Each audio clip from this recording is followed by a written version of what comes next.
we begin the rally, I just want to say that it's been an honour and a privilege to march side by side with so many incredible activists from all over the country.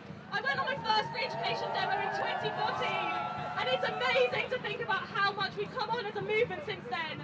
Back in 2014, free education felt like a distant dream, and none of the major parties over there supported our cause. Now, 3 years later, free education has become a mainstream idea, which has widespread support from across society, and we are now in a situation...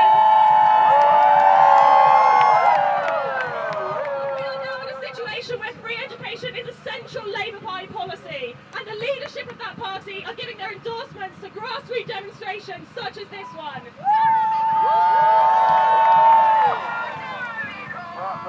Meanwhile, the Tories are in disarray and desperately scrambling to regain support from a generation that they have betrayed time and time again. So let's be clear, momentum is on our side, and this is testament to the years and years of relentless hard work put in by activists such as yourselves on both local and national levels.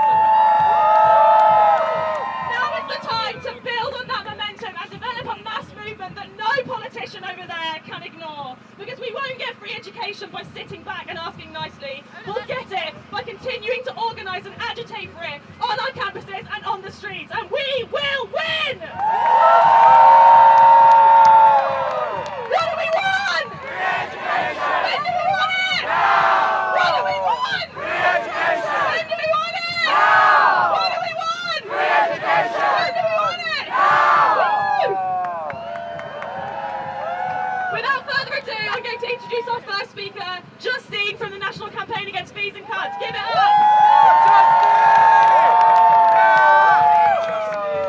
Alright, I don't think they heard our chants. Let's do it again. What do we want? Free education! When do we want it? Now! What do we want? Free education! When do we want it? Now! My name's Justine. I'm the Women's Officer at UCL, and I'm the Women and Non-Binary Rep for the National Campaign Against Fees and Cuts. We're marching today because we want an education system which serves all people, not profits. We want an education system that's a forced deliberation, one that frees people's minds and moves social progress forward. We want an education system that serves the needs of society. This government does not represent our class, it represents the ruling class. They're fighting tooth and nail for an education system that is completely different from what we want. One that is marketized, expensive, and narrow. They don't care if it's accessible, all they care is that it's profitable. Since 2010, when tuition fees were tripled, the National Campaign Against Fees and Cuts has been filling gaps in the student movement. 7 years ago, almost today, we mobilized thousands of students to march on the streets of London and occupied Millbank. Since then, we've been continuing the fight by organizing student activist groups, protests, and occupations up and down the country. We want to see the National Union of Students to continue our fight and strengthen it. But what does the National Union of Students stand for? We want the abolition of tuition fees and living grants for all students, home and international, regardless of parental income. We want a fully funded education system that is open to everyone, and we're not shy about how we're going to fund it. We're going to fund it by taxing the richest in our society and the big businesses.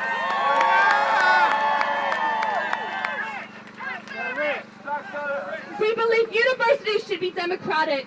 To serve the needs of society, higher and further education systems should be run by workers, students, and the communities that it serves. Workers are vital to our movement. Without education, without workers, education systems would be nothing. That's why we support their struggles. We're internationalists. Last year, Theresa May deported 48,000 students.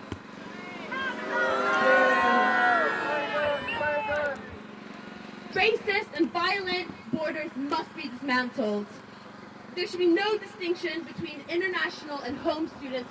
All deserve the same.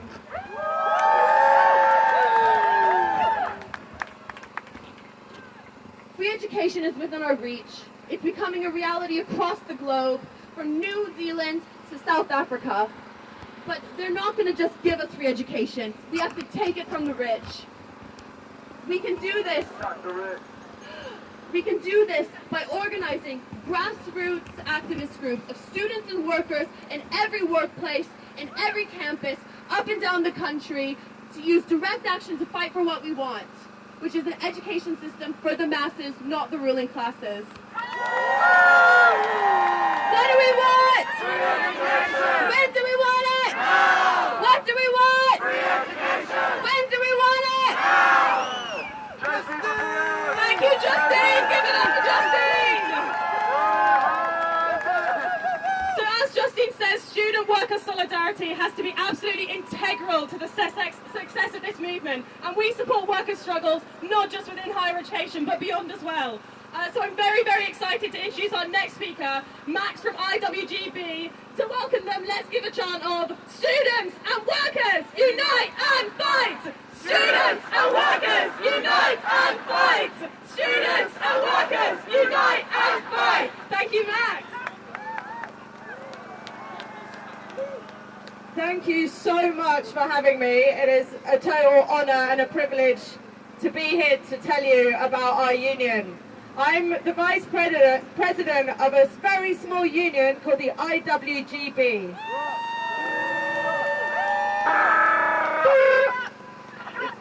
So we represent a vast array of people that are traditionally left out of the trade union movement.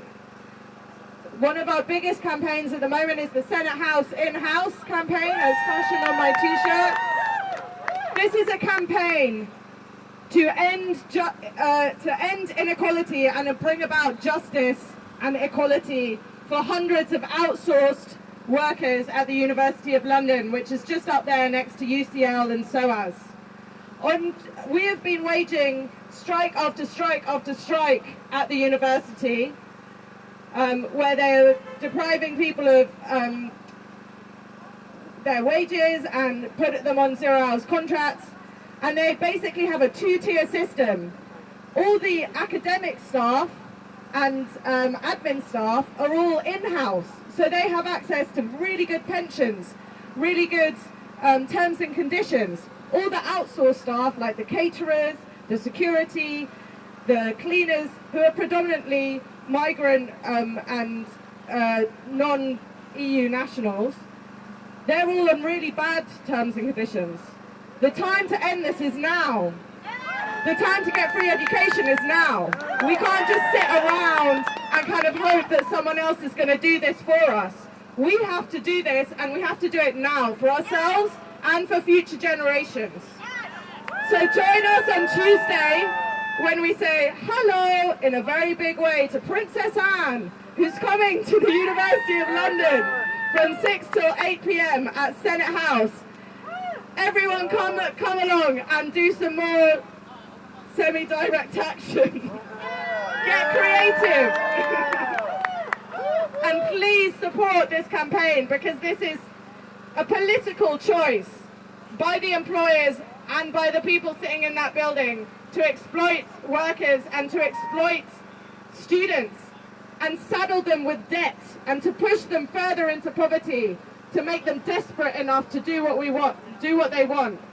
And we want to say, that's not fair, that's not cool, it's not okay. Justice now. Thank you so much. Justice for University of London Clinic. Thank you so much to Max. Please give it up. Okay, so it's not just higher education that the government is attacking. Schools have faced widespread academisation. There is a crisis of teachers caused by plummeting working conditions.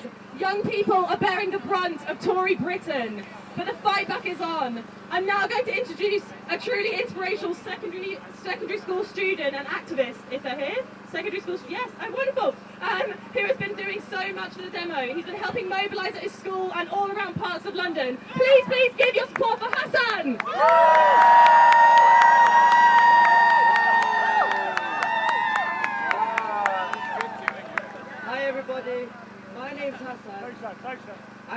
17 and I'm here today because I'm angry. I'm angry because my school is so underfunded that my own teacher has to spend her own money on basic equipment.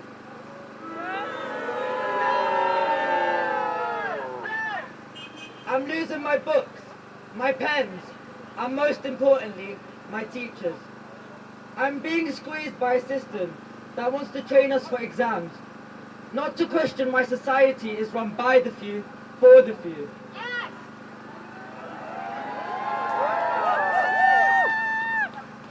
Like so many others, when I leave school, I have a choice. £50,000 of debt at university, or a life of poverty wages. The way things are going, I'll probably get both. Austerity is all I've known. I was 7 when the Tories got into power. 7-year-olds didn't cause the economic crisis, but they shut my youth centre anyway.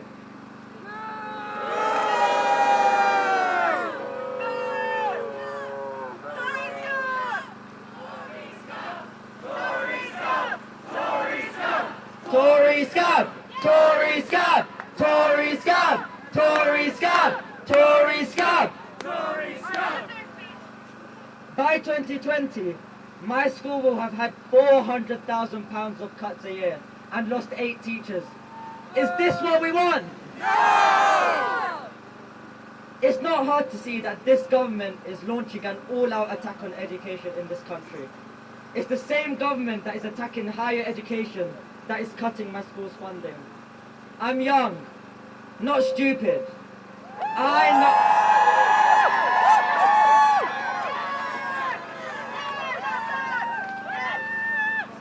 know that this is bullshit. I'm not involved in this campaign just because I'm angry. I'm also inspired. I got involved in politics because I was inspired by the radical alternative that Jeremy Corbyn is offering us.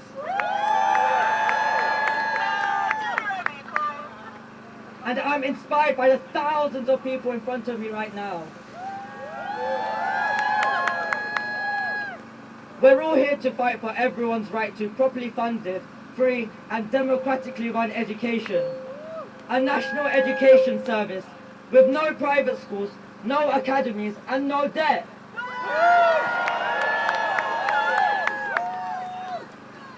That's why I've spent the past 2 months mobilizing for this demonstration, leafleting, speaking to my classmates and going around local colleges spreading the word.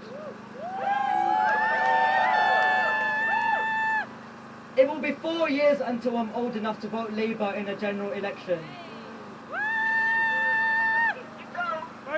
We can't wait that long.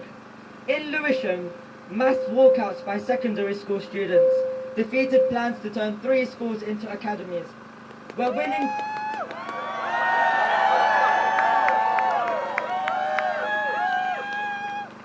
winning the argument for abolishing tuition fees. Rent strikes are starting up and down the country. We're not here to win small changes. A bit more funding here, slightly lower fees there. We want it all. Only if we link up our campaigns into a national movement can we win a national education service from the cradle to the grave. The time to organise is now, whether in Young Labour, on your campus or in your community. Let's win the education system we deserve! Please give it up for Hassan, that was incredible!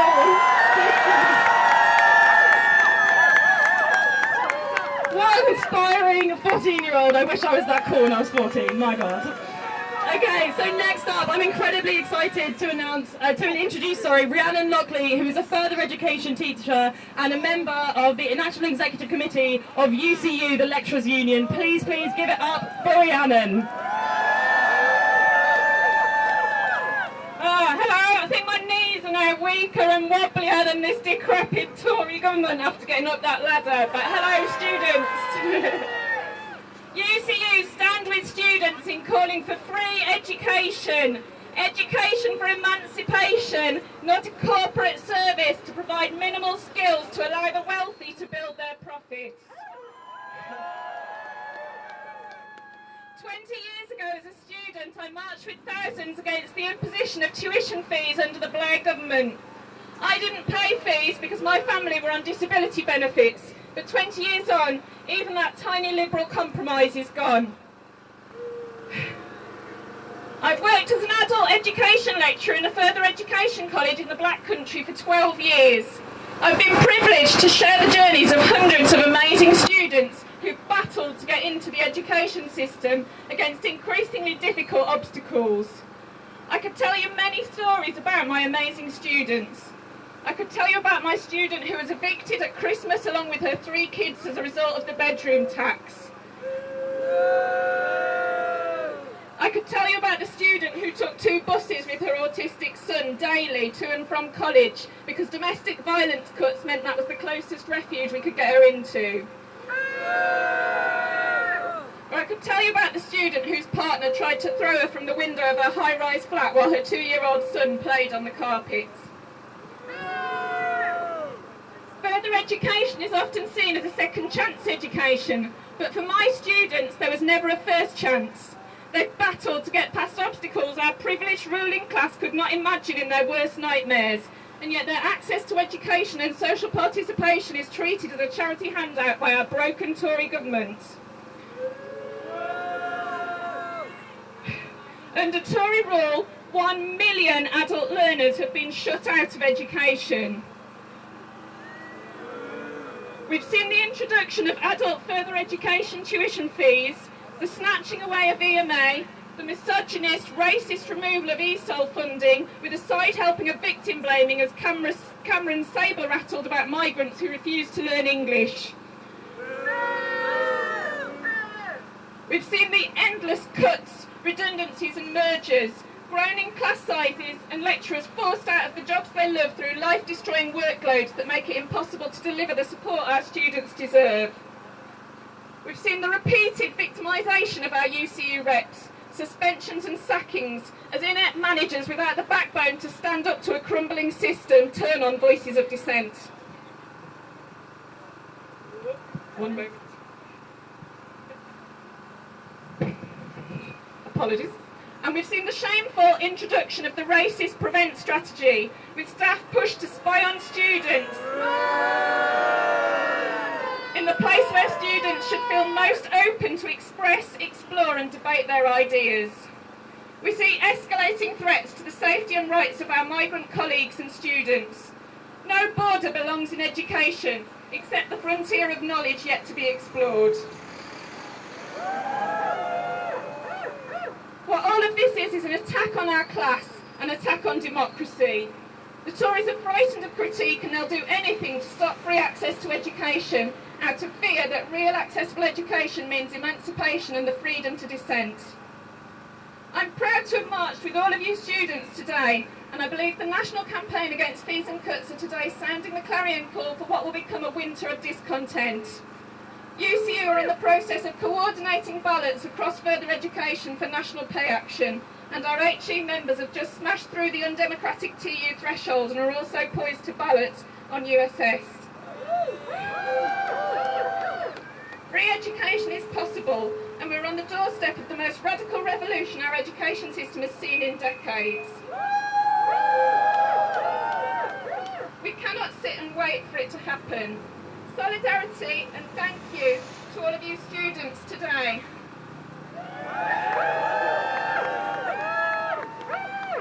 Education for the masses, not just for the ruling classes. Thank you. Give it up for Rhiannon Lockley. Okay, so sticking with the theme of student worker solidarity, we have received incredible support from trade unions for this demo, and now they are here to show their solidarity today. So please welcome Lee Drennan from Unite the Union as he makes his way up the ladder. Students and workers, unite and fight! Students and workers, unite and fight! Students and workers, unite and fight! Thank you. Comrades, thank you very much for having me. And it's a real privilege to be able to stand here on this platform and support this demonstration for free education. My name's Lee Dredden. I'm an industrial organiser in my day job. I represent Unite the Union today and most of the Vice Chair, National Vice Chair of Young Labour. I don't have a lot of time, so I won't fuck about. Education should be a human right and not a commodity to be bought or sold on the market. It shouldn't be the preserve of a class of people in society to whom a minimum of £30,000 a year-ish is just one less holiday to the Caribbean or one less Ivory back scratcher a year. Nor should it be sneered at as a burden on the taxpayer. Free education is something that we should be proud of, that we could all be proud of. It's investment in students and young people. It's an investment in the architects that build our hospitals, in the doctors and nurses and the whole NHS family that runs them. It's an investment in the researchers who will one day find a cure for cancer and a way of stopping HIV and AIDS around the world. And it's an investment in those people, philosophy students who question why things are the way they are, of the politics students and economics students who will one day help us deliver a socialist Britain. So, comrades, tuition fees hold many people back. They hold people back from developing their talents and developing them to create a better world. And that's exactly why we need to scrap them and reintroduce grants and EMA for college students. I got the full whack of EMA when I was at college. I'm from East Manchester, I don't know if you can tell by the accent. But East Manchester's renowned for the levels of poverty and deprivation that are in there. And when I had EMA, I got my £30 a week. It gave me the incentive to attend college and kept me there because I thought, oh, I won't lose it. Now that, at the time I didn't appreciate what education could do for me, that it could lift me out of the type of place that I was from. By the way, I'm proud of where I'm from. I want to rise with my class, not out of it. So I went to uni, I got my degree, I paid my fees for it, and I thought to myself, do you know what? The people who set this price for me and for you, they got it for free. They got it for free and said that we would have to pay for it. Well, doesn't it just send you sick to your stomach to see the Liberal Democrats and their Tory friends hiking the price of education for all of us? And it made me sick to my stomach because it showed the I'm alright Jack. It doesn't affect me, so let's implement it, ideology and train of thought. Well, this demonstration here today shows that that doesn't have to be the case. That everyone stood here is standing shoulder to shoulder with workers and students of the future to guarantee them a free education, free at the point of use. Comrades, it's through collective action that we'll achieve this, and through getting a Labour government. And it was the great Bob Crow who said if we all spit together, we can drown the bastards. Remember that. Comrades, stand together, show solidarity for the many, not the few. Thank you very much. Thank you very much to Lee. Okay, so one of the core demands of this demo has been about stopping the campus carts that have been sweeping across the country. Our next speaker has been fighting back against these carts on his campus. So please welcome Deej Johnson from Manchester. Woo! Yeah, this is a little bit of an East Manchester loving. So yeah, I'm Deej Johnson. I'm the campaigns officer at the University of Manchester Students' Union. I'm also the first ever parents and carers rep on the NUS-NEC. So when people ask where the NUS is, there's a couple of us here, don't worry. I'm here to talk about Save Our South Manchester and the work that we've been doing. But what I want to talk to you about quickly is what student and worker solidarity means to me. So in 2010, I was a drugs worker in the centre of Manchester. I'd been fucked over by the education system. I was not going to this was not where I was going to be. But I had a little brother who was in university. I knew that I had cousins who were. I knew that people in Oldham, in the towns around Greater Manchester, the only hope that we have is education. And when the Tories and the Lib Dems come together and to pull that one ladder that we have away from us, I was like, fuck that, I'm taking a week off work.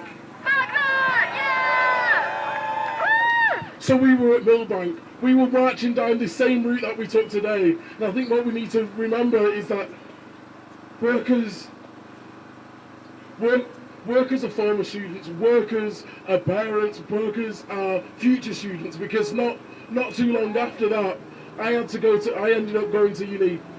After I went to an access course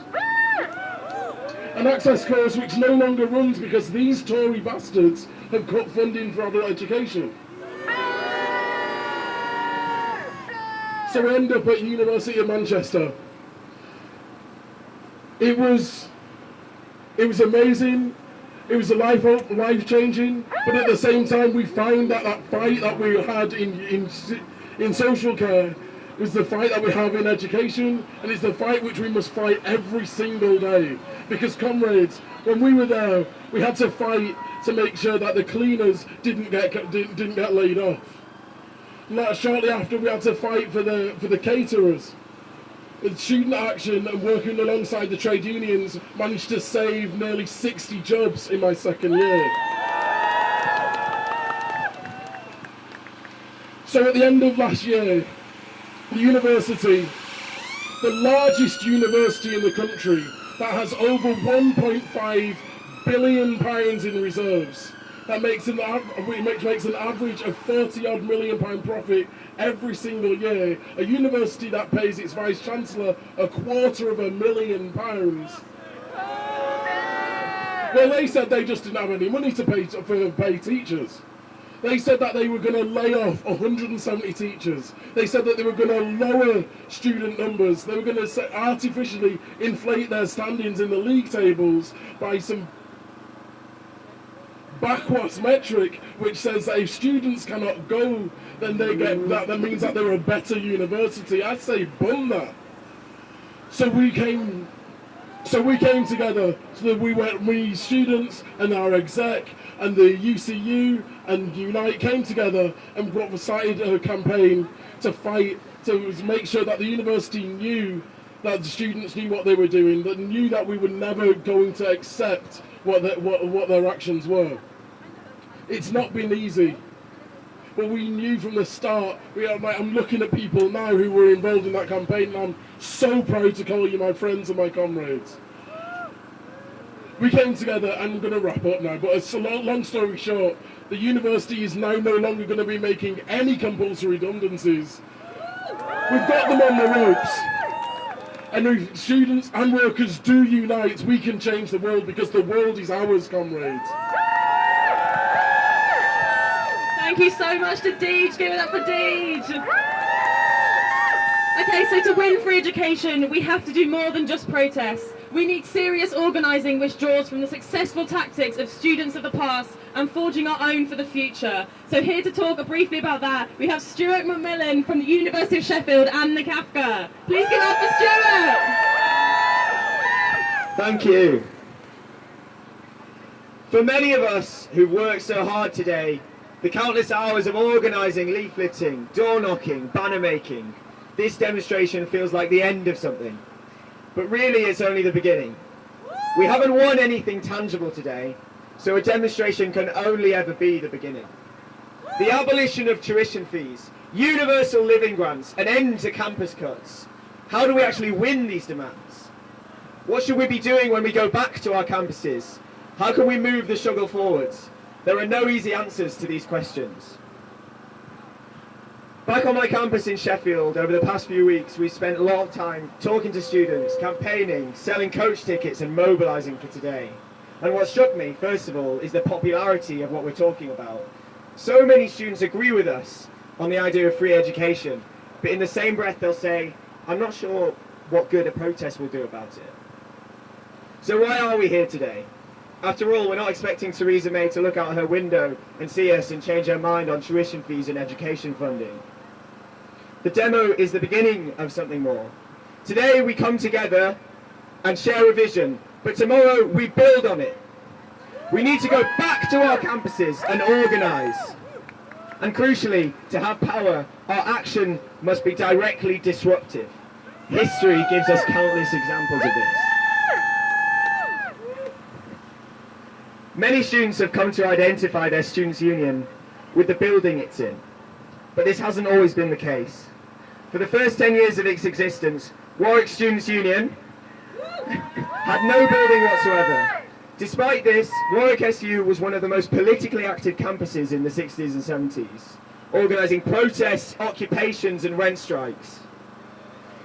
And in 1975, after a continuous battle with university management and a long occupation, the Students' Union managed to win its demand of a permanent building for students. Direct, disruptive confrontation. This is how we win. But the collective power of students is not just a thing of the past. More recently, we've seen mass movements successfully fight tuition fees in Germany, South Africa, Chile. Occupations, blockades, economic disruption. These are the tools we use to win power. In Quebec, when this government announced a fee rise, students went on student strike, walking out of their lectures. They took to the streets, and at the height of their struggle, they were demonstrating 3 times a day. This, on top of countless occupations of universities, colleges, and even banks, was too much disruption for their government to handle. They called a snap election, and they lost. That sounds tempting. Fingers crossed. Sadly, the NUS leadership don't want to associate themselves with this kind of militancy. They'd rather cozy up with government ministers than join us here on the streets. But this does not matter. What we know from these examples is that power lies in the hands of grassroots activists, not bureaucrats. We need to take matters into our own hands. When you go back to your campus, give yourself 3 main tasks. 1, agitate within your students' union. Fight for your union to organise a boycott of the National Student Survey. This is one of the most effective tools we have against the government's education reforms. By targeting and disrupting the key mechanism in league tables and the TEF, we can have power. 2, support your work at campus. Countless universities are facing cuts and restructures as a result of the reforms. The most powerful tool of all is the strike. But too often, trade unions are afraid to use it. If you're a worker, agitate for your union to be more militant. And if you're a student, don't be afraid to call for greater militancy from workers on your campus. Knowing that strikes will be supported by students is incredibly important for confidence and morale. And finally, 3, agitate and organise. If there are cuts on your campus, organise a campaign and be prepared to escalate and occupy. If there is a strike on campus, enforce the line by occupying.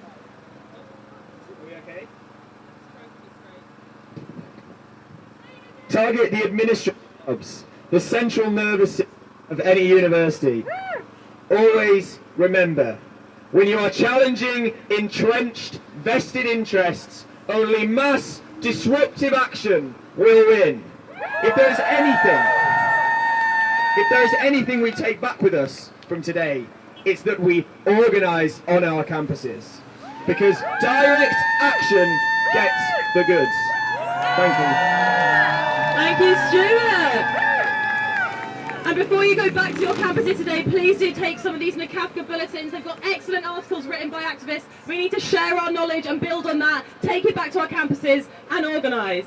Okay, next up, the extortionate rent we pay in halls was mentioned at the start of this rally, and so many of us here will have our own horror stories of universities and private landlords trying to rip students off. So here is Annabelle Bennett from Cut the Rent and NCAFC to tell us about how we can fight back.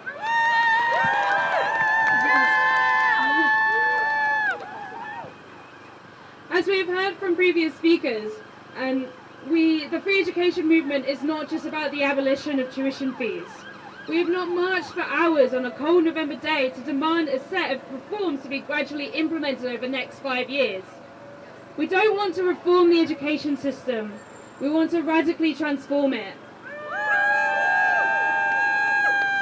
We're here because we want concrete, meaningful change that will improve the lives of everyone. Now, I'm going to talk about something very close to my heart. You know the feeling. The month is rolling to a close. You've just finished a 10-hour shift at your minimum wage job. You've still not finished your coursework. Your mental health is shit. And suddenly there it is. Rent is due, again.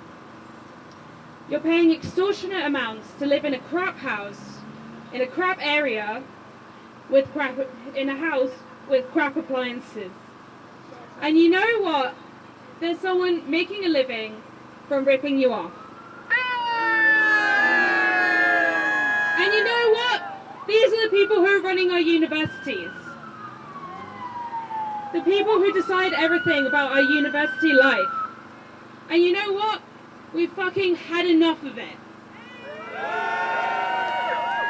And what's more is that we're winning. Last year, UCL Cut the Rent won £1.2 million in rent subsidies. Our Vice Provost didn't want to lower rents. Our Vice Provost wanted to keep on increasing the rents to fund vanity projects costing millions of pounds. But we said no. Actually, you said no. Students said no. They took action. And if it's possible at UCL, it's possible everywhere. And I'm telling you, it's happening all over the country right now.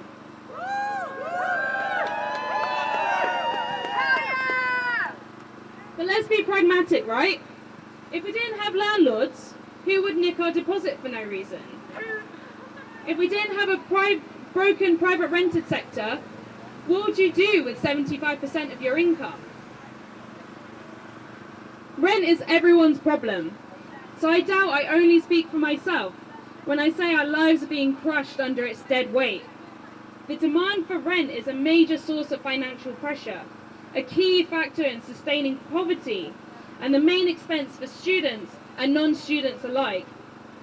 No one ever hears of landlords lowering the rents themselves, but everyone has heard of the damp, dilapidated and overcrowded homes that form the bitter reality of the housing crisis. We pay to learn how to work in jobs that no longer pay, maintaining an economic status quo that none of us really want.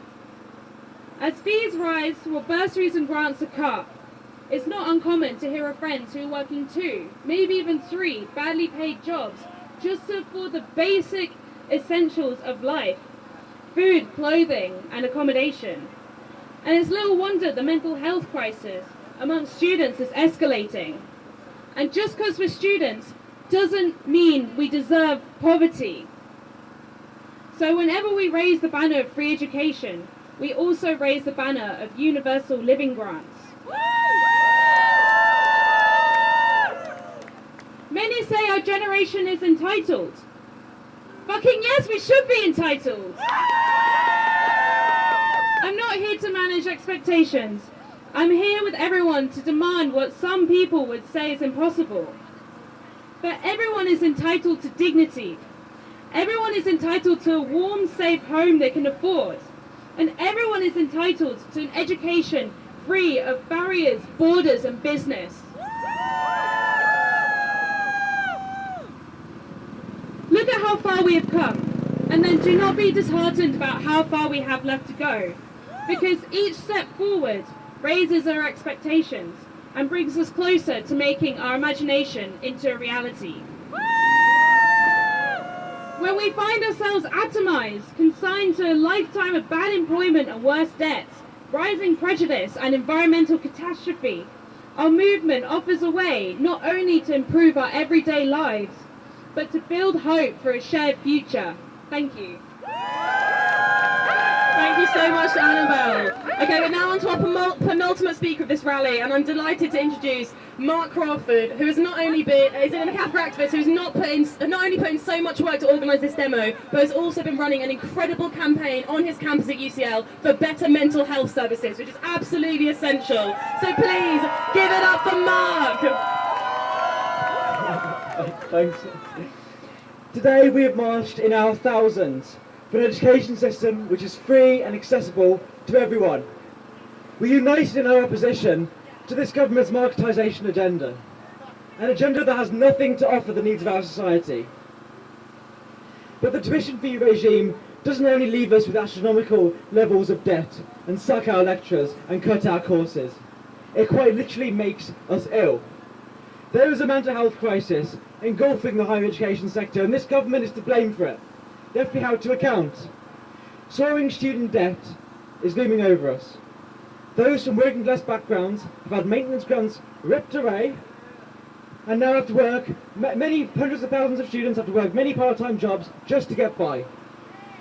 And on top of this, we're told that our self-worth hinges upon our grades. That if our self-worth is about our grades, it's about the extent to which we can regurgitate facts and information in one-time exams that are designed apparently to measure our academic ability. We're told to see everyone around us as a competitor, and we're taught to deal with this pressure alone. It's no wonder that hundreds of thousands of students are struggling to cope. But how do our universities respond to this mental health crisis? One in which they are complicit in manufacturing. So take my university, UCL, where students are asked to show patience in the face of a waiting list to see a therapist that can stretch on into months.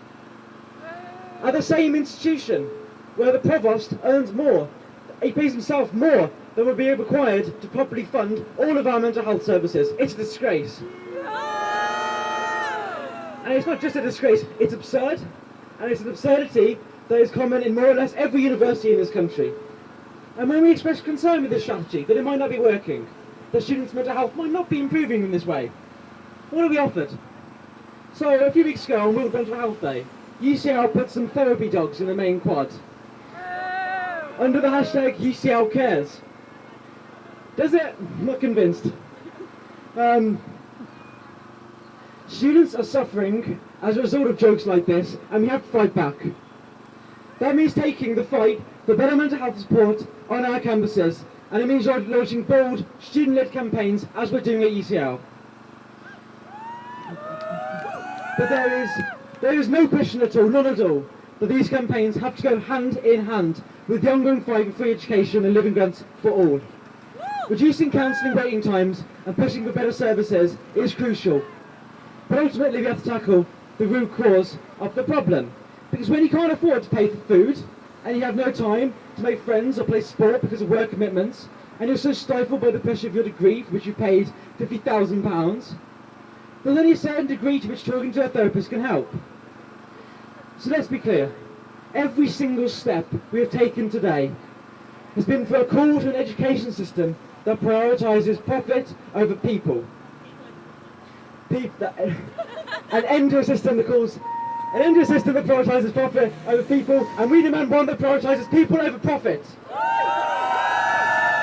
We demand free and accessible education, and we'll continue to fight locally, regionally and nationally, not only for the sake of our own welfare, but for the welfare of generations to come.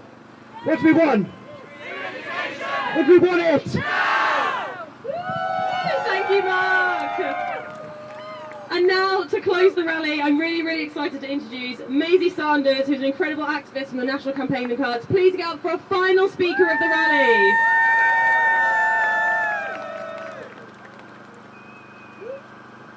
Oh, mind your head. I'm Maisie Sanders. I'm a socialist activist in the Labour Party in Lewisham, and I'm speaking now on behalf of the National Campaign Against Fees and Cuts. Thanks to everyone who's come today and mobilised to get people here. We've heard at this rally about the many injustices built into our education system. Universities and colleges are run more and more like businesses, run to serve the interests of corporations, competing with each other to race to the top of fees and money making and the bottom of everything else, producing year after year of closures and job cuts.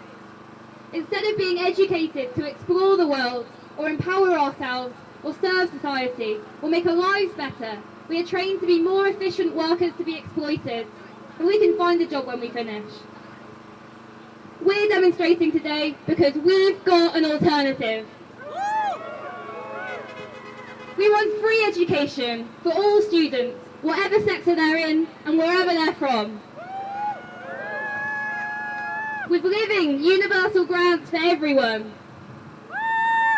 We want a truly comprehensive education system, free and accessible for everyone at any point in their life. We want to reverse academisation and marketisation in our schools, and we want our further education system refunded and rebuilt. We want free movement and an end to the persecution of migrants. We want democratic institutions run by students, workers and the communities they serve. We want control over what we learn, teach, research, so that schools, universities and colleges are spaces for critical thinking, for understanding how society works and how we can change it, for research that fulfills social needs. We're told that such things are unaffordable. The Paradise Papers show clearly, once again, what a sick joke that is. There is wealth in society, an unimaginable amount of wealth, but it is in the wrong hands, in the hands of the rich few. We need a movement to win a government that will do things differently, that at the very least will tax the rich and take over the banks so we can use some of this wealth for social good. We're all excited about the prospect for a Corbyn government, but if Prime Minister Corbyn is going to deliver real changes, that's going to take huge organising and pressure around big ideas to keep us on track, keep him on track. We've got to where we are now by organising. It's got to continue and be stepped up. When we organise, students can shake things, but students can transform society alone. And luckily, we're not alone. In the most dynamic struggles, we have stood shoulder to shoulder in solidarity with the working class, including on campuses in recent years. Look just down the road at SOAS and LSE, where student protests combined with strikes and organising by mainly migrant workers reversed privatisation and brought cleaning services back in-house. We need that kind of movement on a bigger scale. Workers have immense power. After all, it isn't VCs and principals and senior managers that make our institutions work. It's the lecturers and admin workers and cleaners and security and catering staff. Build links and workers in struggle. If you have a job, join a union and organise at work. Strikes by young workers like at McDonald's and Picture House Cinemas recently show the way. So go back to your campuses and organise. With whatever group you're part of, a Labour Club, a Socialist group, Young Greens, Fossil Free, Defend Education, your FemSoc, bring people together and get involved in a day of action on November 29th. Organise occupations, walkouts, blockades, local demonstrations, rallies and meetings. If you're sick of paying too much rent, organise in halls and start a rent strike. Join the national campaign against fees and cuts to work together with left-wing student activists and organisers across the country. Come to NCAFC's Winter Conference on 9th to 10th of December. Build the boycott of a national student survey. Run in your NUS delegate elections to go to conference so we can transform NUS into a union that really fights. Run in your student union too so you can help transform it into a campaigning force. Free education is within our grasp, and so is a lot more.